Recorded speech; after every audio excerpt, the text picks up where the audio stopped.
I'm not into politics, but I know what's right and what's wrong. And what's wrong right now? The way Trump is treating us and treating us poor people. I mean, it's bad because he's never been poor. He's always had that gold spoon in his mouth ever since the day he was born. What would you tell me? Go take a hike and let somebody else have a job. I'm in 2 weeks. I'm done. You want to talk about regretting your vote? I never thought I'd say that, but I regret my vote. I voted for Trump. I voted for Trump, and I regret it now. As a Hispanic, I voted for Donald J. Trump. Dude, I regret it so much, man. I am regretting my vote for Donald Trump. I voted for Donald Trump, and now I regret it. A lot of people who were like me voted for Trump and have to account for that. I regret voting for Trump. So deeply regret my vote for Donald Trump. I regret voting for Trump. I was a dumbass, voted for Trump. It was the worst decision I ever made. I've seen the light, and I got out of MAGA. A lot of us there have seen the light. We have deep regrets. I feel guilty because I voted for Trump twice. I feel very guilty because I feel responsible. That's why he's still running. I was with Trump for 9 straight years. I'm disappointed. Even MAGA is getting tired of Donald Trump. Okay? Even MAGA is like, we just wanted cheap gas and funny tweets, and now we're getting a war, and now we're getting inflation again, and we're getting expensive gas.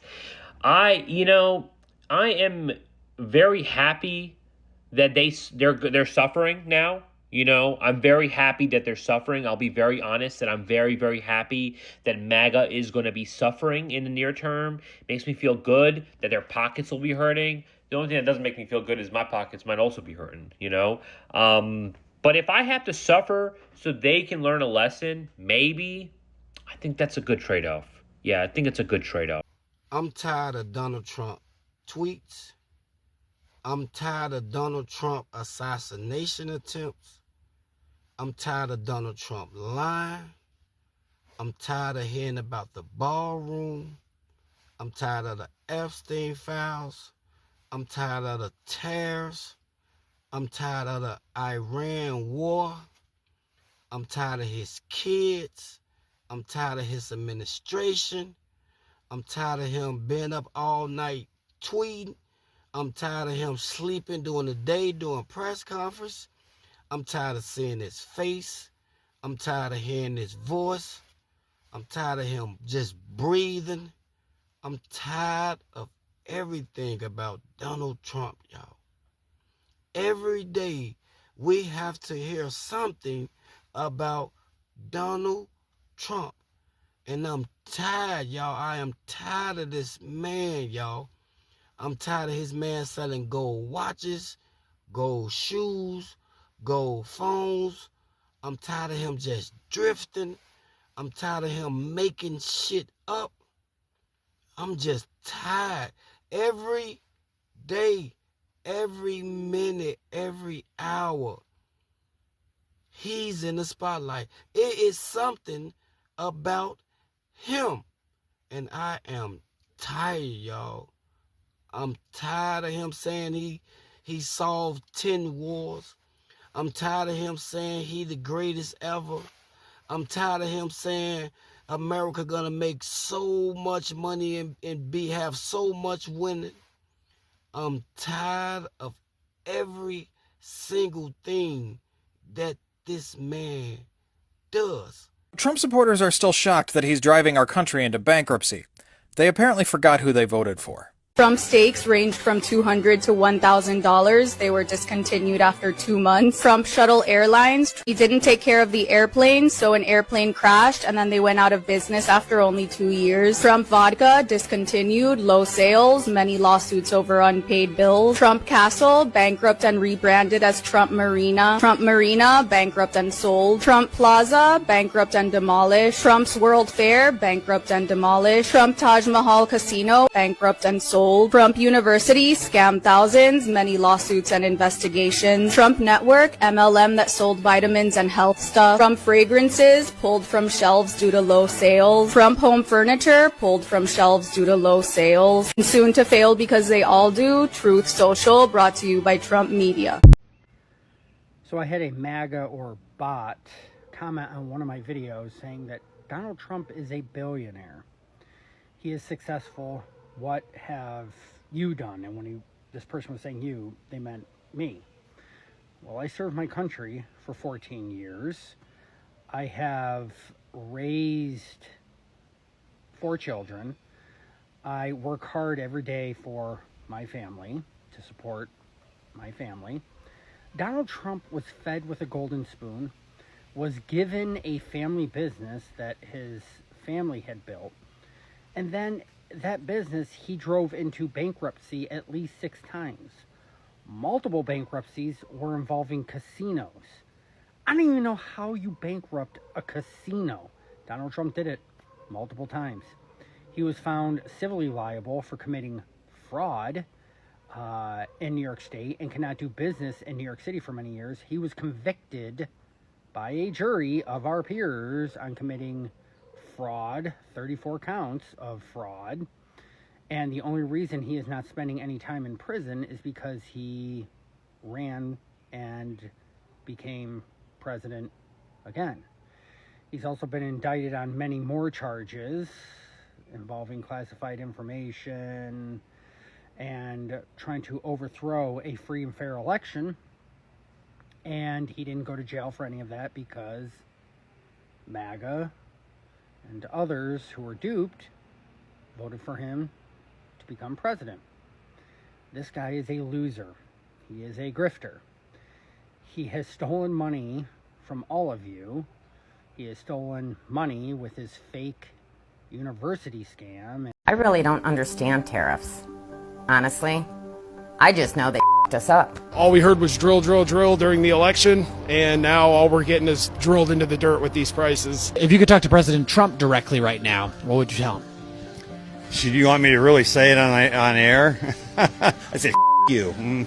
And I don't mean to be disrespectful to any leader, but he's disrespectful to us, and he doesn't care. What you just heard right there, those are all former Trump voters from right here in Ohio. And right now, they're souring on President Trump. The average American is struggling to make ends meet right now. And nobody wants to hear the war's almost over. Nobody wants to hear it's going to get better. You've had a year to make it better at this point. Make it better. Make America great again, right? White working class voters propelled Trump to victory across the Midwest. A vote for Trump is a vote to keep those manufacturing jobs in America and add a lot of jobs. But for rank and file union members like Annette Dombrowski, whose factory is shutting down because manufacturing is moving to China, President Trump's campaign promises are ringing hollow. He promised to impose tariffs that would bring back American manufacturing.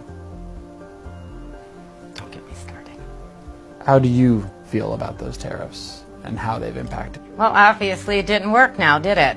You've had a couple months to try and get a new job.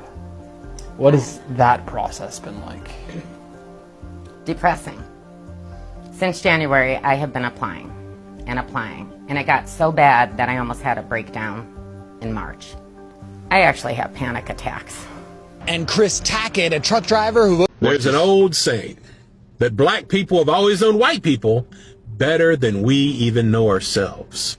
And I'm going to prove to you why this is true in this video. Number one, the reason my words have always triggered white America is because I've done what most white folks are too terrified to do. I simply put the myth down. I walked away from the racial lies and the narcissistic narratives we were fed from birth. I stopped buying into the delusion that our comfort is the only reality that matters. I'm not talking to you from inside the white bubble anymore. I'm just talking from the outside. You see, there are 2 Americas. One is built on the hard truth, and the other is built on a white fairy tale. Black people have the clarity they have because they never bought into the myth of white supremacy. They knew it was a hustle from day one. But white America made a deal with that myth. We traded our soul and our connection to reality for a sense of superiority that doesn't even exist. And that's the God's truth. That's why white folks have zero credibility when you talk about race. We can't have credibility when you're living a lie, can you? And in 2026, we're seeing the receipts for that truth. Last month, 8 million people, mostly white folks, marched for No King's Day. They were out there screaming about fascism, affordability, and the loss of democracy under Trump's regime, like the house that just caught on fire this morning. But look at who's not in those streets. Black people largely set this one out. Why, you might ask? It's because black people tried to warn white people for years. They pointed at Trump and said, this is where this ends. They sounded the alarm on the racism, the corruption, and the rot. But white people didn't listen. We went ahead and supported this racist regime in massive numbers anyway, because we were too blinded by our own greed and our own fucking arrogance to care about who got crushed as long as we felt superior. Yes, we saw a great white, morally bankrupt narcissist that mirrored our white narcissism perfectly. Trump, the white man's racist messiah. See, white supremacy is a moral lobotomy. It has turned white America into toxic. Now, welcome back to this space. White Americans, let me say white farmers, MAGA American, let me use the best term that everyone can tell. The Republican Americans are now really regretting after now life has hit them more than they can bear the pain, right? This is after, if you have watched the first clip, that lady, the way she explains herself can make you feel, if you are somebody who has a light heart, you won't really take it. Because they believed in Trump. The Trump will change their life, give them the best life they want, you know. And them realizing that Trump really played them, lied to them, and betrayed them, they can only tell one thing. Trump has never been in this shoe. Trump has never known what poverty. Trump doesn't know what lacking means, you know. Trump doesn't know what someone goes through to make a living, you know, survive, you know, and all the kind of things that you're talking about. Because Trump is someone who has been, everything he wants there. He lacks nothing, all right? So MAGA people, they felt like Trump would make the life better. Somebody said that maybe in 1 or 2 years I'll be having my own house, my own home, my own car, and my own like everything figured out already. But now they're even losing everything. I have clips here. Watch them. I will come back with more commentary. Donald Trump is in the midst of bankrupting the United States. I think this is really just a fairly, if you think about it, a fairly obvious data point in a consistent pattern across Trump and the way he deals with organizations. And it can be summarized in one word: bankruptcy. And bankruptcy is effectively you overestimate your strength and your ability to create value, and you spend or allocate resources against that expectation, that arrogance, that belief that you will create more value or have more leverage than you actually have. And then after expending these resources, you find that your value and your leverage do not justify the resources spent, and you have to declare bankruptcy. He has done this over and over and over. And when you are spending $250 billion on munitions and bombs that result in a weakening of your economic power, and you explode the deficit and then go back and ask for another $1.5 trillion, a $400 billion increase in the budget, simply put, Donald Trump is in the midst, or... Robert, when you said you drank the Kool-Aid, what was it about President Trump that appealed to you initially, and what was it that made you break with him? I mean, just seeing the lies. He put us in a war. The Strait of all Donald Trump wants right now is for a clean face. He wants the Strait of Hormuz open. Guess what? Before he went there, it was open, and the gas prices were beautiful. I mean, everything this man touches, he's putting up gold statues of himself. I mean, when are people going to wake up? Now, I drank the Kool-Aid. How did I drink the Kool-Aid? I can't even answer that. I don't know if it was those stupid rallies I went to, look, I got rid of my Make America Great Again hat, okay? I got rid of that. I can't even believe I wore that hat. So approximately a year ago, under a year, I believe, Donald Trump came out with Trump Mobile. Trump Mobile was a phone plan with a phone. The phone was a Temu version of the iPhone, and of course it was gold and gaudy like everything else that he likes. And the phone plan itself cost $47 a month because, shocker, he's 47. Very unoriginal. Plus, side note, sources are saying this phone ain't even made in America. But America first, right? And I just want you all to take a look at this. It says Trump cancels $500 Trump phone. Customers lose their money after Trump Mobile goes bankrupt. 600,000 buyers in total lost their money. $60 million stolen by Trump fraud. So 600,000 suckers, I'd rather say suckers than buyers because they got conned into investing in Trump Mobile and the plan and the phone. 600,000 people lost money because of Trump. When are people gonna start to listen? I swear if I hear another MAGA say Donald Trump is such a great president, he's just a good businessman, I'm gonna lose my freaking mind. I mean, now we can just tack this on to the list, a long list of bankruptcies that Donald Trump has had, including but not limited to Trump Taj Mahal, Trump Castle, Trump Plaza Hotel, Trump Hotel. So I know we're distracted by so many things, ICE being fascist, violating our rights, the Epstein files, but don't lose sight of the damage the Trump administration is doing. Rice farmers. We have rice farmers, Texas, Arkansas, Louisiana, Mississippi, who are filing for bankruptcy in record numbers. Why? Because nobody's buying their rice. Why?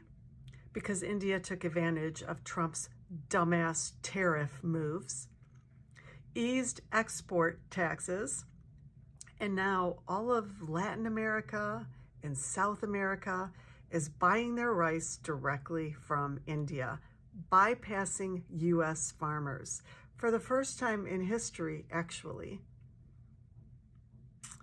Yeah. And this also puts a lot of drivers who transport the rice out of business, getting let go. The transportation of rice. How about the grain elevators that store the rice for these farmers? A lot of that's contracted out, and now they're losing business. See, just the toppling, the cascading toppling of so many industries under Republican leadership. And these are all red states. Why aren't the farmers who voted for Trump talking about their plight? They're probably like, I don't know what's happening. Donald Trump is going to fix it, though. MAGA Republicans have said that empathy is a weakness. So what makes you think if you're down on your luck, you declare bankruptcy, you can't afford gas prices, that they're going to actually care about you at all?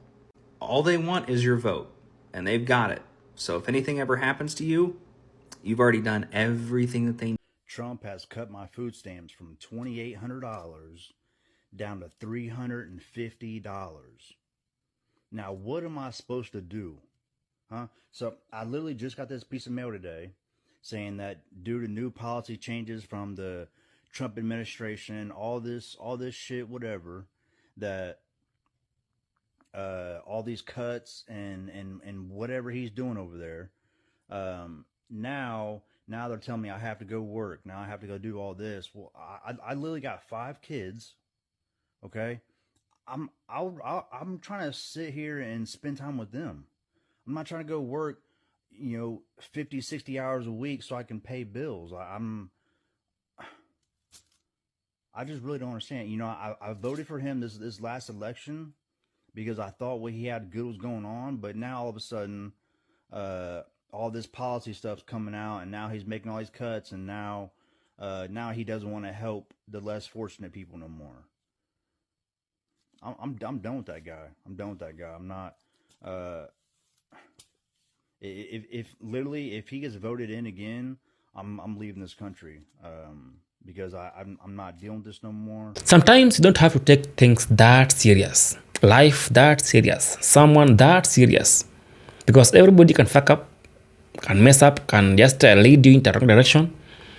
You can believe in somebody that he might make your life a bit useful. I mean, easy, make every basic thing affordable. That's what MAGA believed. That's what white American believed. And if anybody would have warned them about Trump, they would never listen, because people tried to warn them about Trump.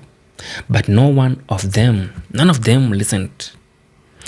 Right now, all the women are losing medication, are losing healthcare, are becoming unaffordable. Everything is now turning now red flag, because nobody is now able to afford life. Nobody's able to afford school fees. If you have a child in school, you can't afford your child's school fees. If you have if you are in university, somehow you want to be able to afford the fees in the university, or even the place you are living as a student. If you are having a car, you can't be able to afford the gas and everything. If you are having a house paying rent, then it's going to be hard for you. You might lose a home, because many of you have lost homes. I mean, Trump did what he said that he will do to you. So, as much as we want to blame Trump on this, also, as white American, let's ask ourselves, what did you do? What did you mess? And which way did you go that messed your life, messed your life, messed everything for you? How did everything turn out to be this way? I know many of you are like, I didn't vote for this. This ain't what I voted for. This ain't what I believed. It is. Everything today is what you did willingly and forcefully, because you are willing to do this for the president you have today, Trump. Now you are crying out loud because he ain't coming through for you. Either for anybody out there, he ain't coming through for them, because Trump hasn't tested how it feels being poor, how it feels not to be able to afford medication, how it feels not to be able to afford the rent, how it feels not to be able to afford the school fees, how it feels not to be able to afford the basic life. But he will come here, convince you about how much he will look for you, and then he go missing, and you won't find him anywhere. Tell me in the comments, do you feel like white people are regretting their votes, or they're just being delusional that Trump failed them? Peace be with you, and I'm out.